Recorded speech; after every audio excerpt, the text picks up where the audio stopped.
Starting and running a business is hard, but you don't have to do it alone.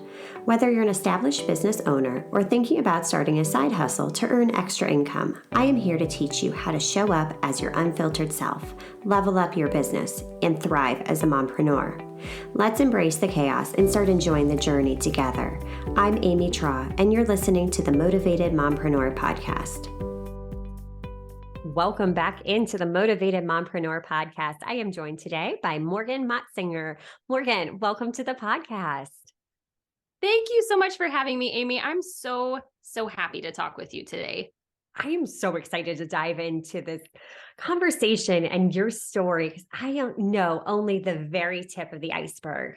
So let's start out with the basics. Tell us more about yourself. Who are you and what do you do? Well, back in 1984 on a rainy Seattle morning, I won't go back that far. I would say that the bulk of what is going to be most helpful to the women who listen to this podcast is to know that I was a stay-at-home mom for 8 years before I started this kind of hobby side business where I thought, let me just see if I can have something creative outside of my motherhood duties that will give me a little bit of creative control and some type of outlet, something away from what I am wrapped up in my day-to-day with my children. So I have 3 children. My youngest was 6 months old when I decided to start a decorating business. So I didn't know much about the back end of building a business at all, but I knew that this was something I just was going to try, because why not? Why not? What have I got to lose? Exactly. So I started doing some decorating jobs, some small decorating jobs for some friends who said that they were fine with being guinea pigs, and discovered how much joy I got from helping people create homes that they feel connected to each other in. So from there, I built this big business. I kept getting more and more clients all the time. And I was learning frantically how to do the back end of the business and also just increase my skill level in interior design. And I started, taking on bigger projects. I started doing whole home remodels, and my husband's a building contractor. And so I was like, hey, why don't we join forces? And so we built this business together, opened a retail store, and then COVID hit. So that was fun. That was a lesson in, being prepared for some things to not go the way that you plan, and that's okay. And then what I discovered was how empowered I was through the journey of entrepreneurship. So it wasn't as much about what I was doing as who I was becoming along the way, as I started to build up more and more confidence in myself, that I could learn new skills, that I could really suck at something and get better at it. And that didn't mean anything negative about me. It just meant that I was growing. And I started to get so enamored with personal growth and with entrepreneurship that I shifted my business pretty drastically recently to start a podcast and then to go back to school. So I am not an interior designer anymore. I did that for 6 years, but I'm back in school now to study psychology, neuroscience, and understand the mind-body connection and how we change our minds to create the lives that are really powerful and meaning to us on an individual level. So good, because when it comes down to it, that's more than half the battle is just our mindset, our resilience, our grit, because like you said, when you first started your business, we know kind of, at least I think I had an idea of what goes into the business, but then you don't realize all the nitty gritty. I think becoming a business owner, you realize how much you don't know about business, but that you can learn, that you can develop those skills. And my journey was very similar in that my first business was a home organization business. So, it brought me so much joy, but it was going through that journey that, you really do have to dig deep. You do have to become resilient and discover who you are. You touched upon so many good things there. So tell us a little bit more about resilience. How can, as a business owner, we develop more resilience? This is something that is so fun to talk about because, like you said, half the battle is in our brains. And I would say probably the majority of it is in our brains because most of the problems that we encounter are emotional roadblocks. So if we encounter a problem that something isn't going well in our relationships with, a family member, a spouse, a child, or the relationship we have with our business, we can always dial it back to something emotionally that we're either not willing to face, we don't know how to manage, or that we're just not aware of. It can be problems. I guess I wouldn't even say problems, but things like anxiety. How am I managing my stress? Am I taking time for myself to recharge my batteries? How do I feel about that? Am I allowing myself to do that? Do I feel like I have to always put everybody else's needs first or the needs of my business first? So these are all things that come about as we just continue to kind of bump into these sticking points, or we feel stuck in our lives or in our businesses, that cause us to become more introspective and ask those types of questions. Yes, so true. And because so many people they hit those sticking points, and then that's the quit point. That's when it's Mm. okay, is this worth it? So how do you get through those sticking points then? I I really believe that people don't change until the pain of staying the same is more painful than the pain of change, because change is very, very difficult. Our brains don't like change. Our brains are, if we think about like the basic function of our brains is survival. So anything that helps conserve energy and calories in our brains is what our brains are going to do. So this is following the same neural pathways, following the same patterns that we've always followed before, even if they're not healthy patterns, even if they are very unhealthy, they are comfortable and familiar, and our brain says, yes, let's do that.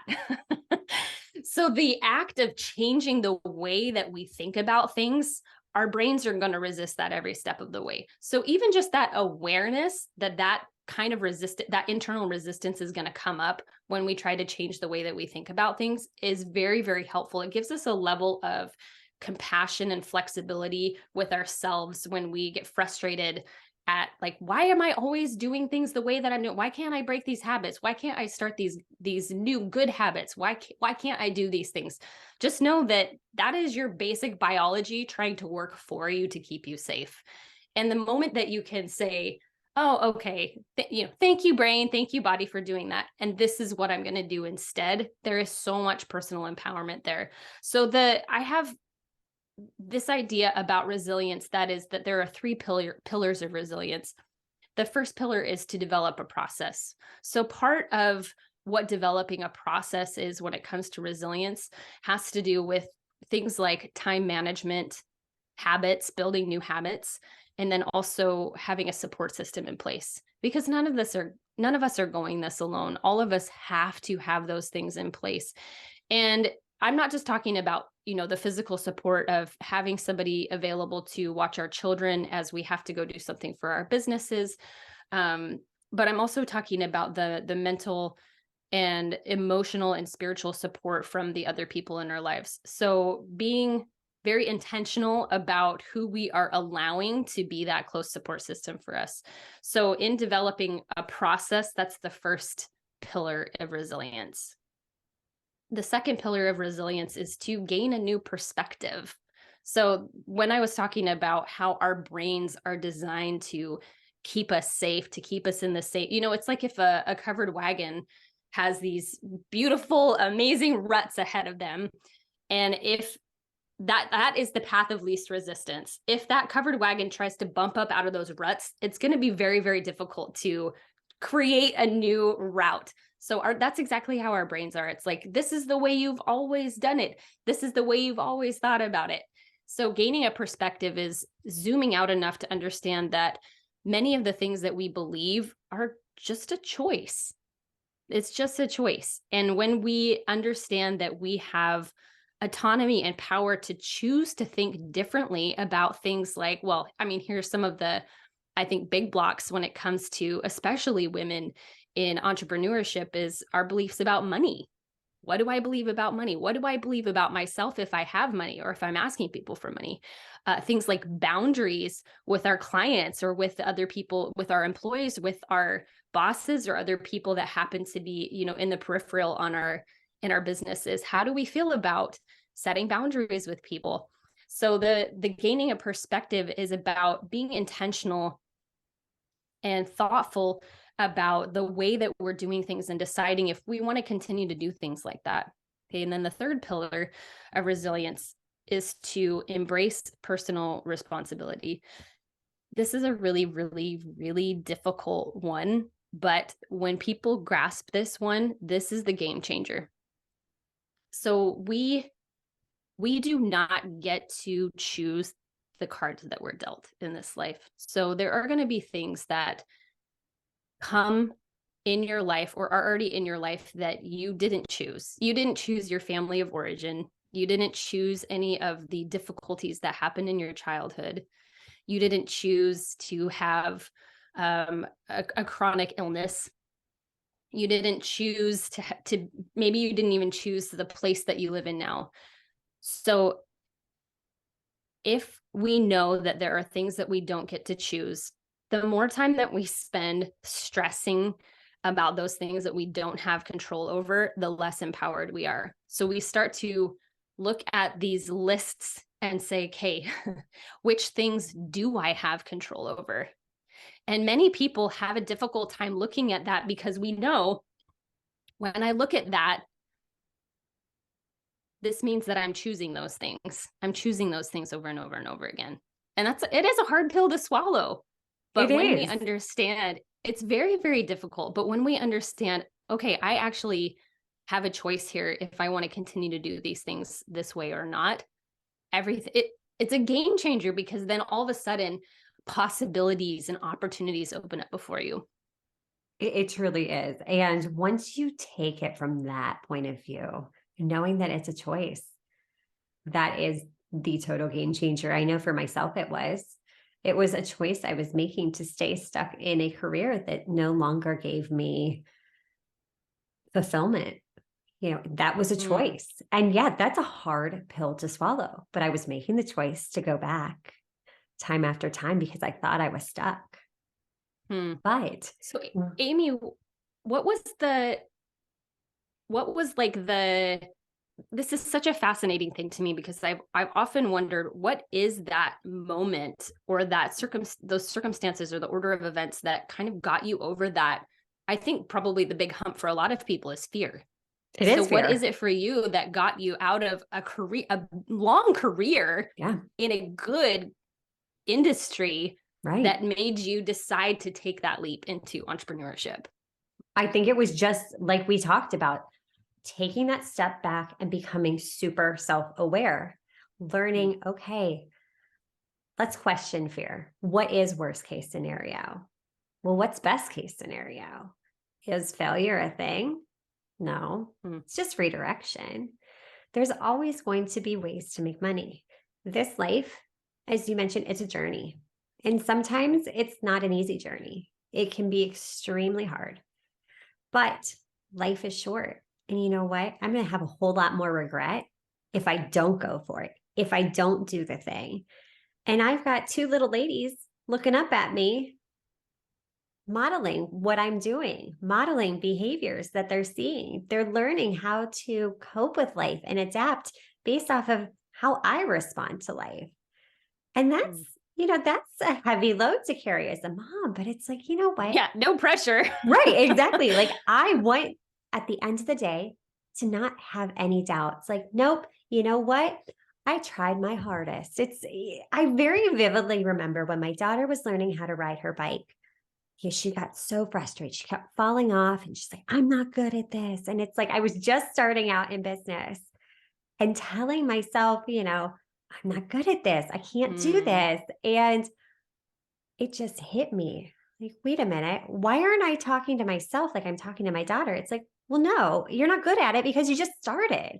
You're not going to be Right. amazing at something overnight. You can't just pick up a bike Mm, and ride. Same thing. We're on a journey and we're constantly learning and evolving and growing so we can live an extraordinary life. Because as you know, you were sharing with me prior to recording, it's been a journey for you as well. And there's yeah. a lot of unexpected twists and turns in those journeys. Mm. Yeah. I think that's true for all of us. The only two things in this life that we're guaranteed are death and change. Yeah. And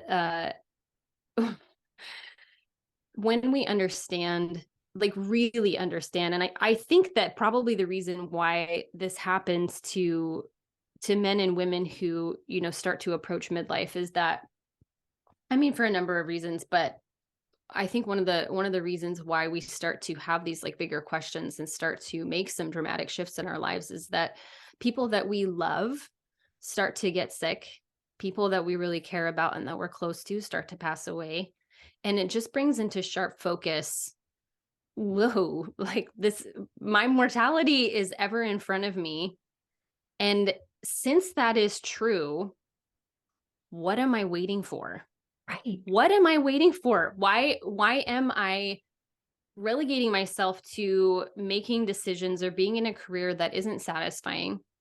Why am I, continuing to do these things that I know aren't good for me, or these secrets that I have like tucked away in my heart of things that I really want to do, really want to put out into the world, but we've kept them boxed up Yeah. because of fear of judgment, or fear of success, or fear of failure.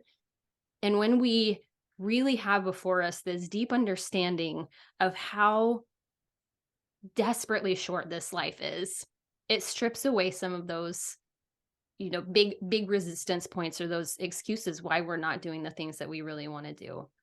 And Yeah. anybody that's has listened to any of the episodes of my brand new podcast called PS We Expire, it's very much about this very thing, how short life is. And I had a living example of this with my oldest daughter. When she was 3 years old, we got a diagnosis for her of a life-shortening genetic illness that we couldn't do anything about. There's no cure, there was no treatments at the time. And so we watched our child, who had gained all the basic skills of a typical 3-year-old, start to lose those skills over time. And over the next 11 years, we had, medical appointments and specialists and feeding tubes and surgeries and all of these things that were completely outside of my control. And knowing that her life expectancy was mid-teens really made me ask a lot of questions, not only about what my job is as a mom, but also questions about, what is my purpose here? What is this deep longing in me to do something that makes an impact, a positive impact in the world, not just in the world at large, but in my community and in my smaller world of my family. And one of the answers to that was that last piece, like I said, about the personal responsibility as a pillar of resilience. It's like, I don't have any control over what's happening to Annie. The only thing I really have control over is what's happening inside of me, how I'm responding to my circumstances, how I'm choosing to look at this. And some days are, more difficult than others to have an outlook that serves me really well. And I don't even just mean like a positive outlook, because toxic positivity is no good to anybody. We really can look at the hard things and say, oh yeah, these actually are really hard. Yeah. Yeah. But I had this amazing reminder to me of what is most important in this life, and understanding that my job as a mom wasn't to keep my child safe from all the things, because I literally couldn't, but my job was to make sure that she knew every day that she was loved. And I wanted every day to be a day where she got to do things that she enjoyed that felt like they lit her up.